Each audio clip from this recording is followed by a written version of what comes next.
श्री स्वामी समर्थ. 31 तारखेला म्हणजे 31 मार्चला श्री स्वामी समर्थ ब्रह्मांड नाईक महाराजांचा प्रगट दिन आहे. मग या दिवशी आपण काय सेवा करायला पाहिजे? कारण आपल्या सर्वांची इच्छा असते ना, छोटी मोठी मी सेवा तरी करावी. नाही 12 महिने माझ्यामुळे काही झालं, पण प्रगट दिनाच्या दिवशी माझ्या हाताने काहीतरी सेवा झाली पाहिजे महाराज, आणि चुकभूल माफ करा.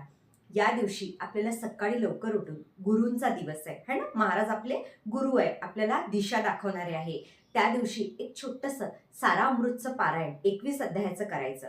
त्याआधी तारक मंत्र म्हणा, महाराजांची एक माळ घ्या आणि अगरबत्ती लावा. ती विभूती पडणार आहे, ती विभूती तुम्ही 12ही महिने यूज करा. पाण्याचा ग्लास ठेवा, तो तीर्थ म्हणून तुम्ही घ्या, घरात सर्वांना द्या. आणि बनाना, केळी जे असतात ना, ते डझननी मिळतात है ना, बंचमध्ये, आणि विष्णू भगवानांना अत्यंत प्रिय आहे. आणि फळ दिल्याने फळ मिळतं.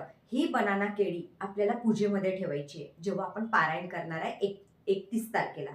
पारायण झाल्याच्या नंतर हीच केळं प्रसाद म्हणून सगळ्यांना वाटा, पण बाहेर गरिबांना वाटत असेल तर सगळ्यात बेस्ट. आणि यासोबत पाणी है ना, पाणी जेव्हा आपण कोणाला देतो तर म्हणतात ना, अन्नापेक्षा पाणी खूप श्रेष्ठ आहे, की कोणाचं तरी आपण मनाला शांतता दिली आहे. याच दिवशी मंदिरामध्ये जाऊन तुम्ही सेवा करा. काहीतरी सेवा असतात ना, अन्नदान असते, तर लोकांना पंगत असतं, तिथं वाढण करा, या तिथे छोट्या मोठ्या ज्या सेवा असतील त्या करा. तुमच्या मनाला खूप चांगली शांती मिळेल. म्हणून प्रगट दिनाच्या दिवशी एकदम साध्या पद्धतीत घरच्या घरी एक पारायण करा, एक माळ घ्या, आणि होत असेल तर तारक मंत्र 11 वेळा म्हणा, नाहीतर 1 वेळा म्हणा.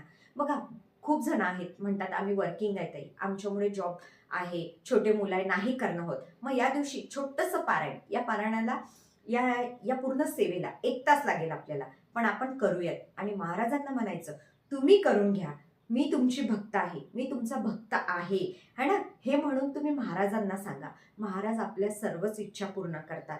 पण मी नेहमी सांगते, कर्मानुसार ईश्वर पावन होतो.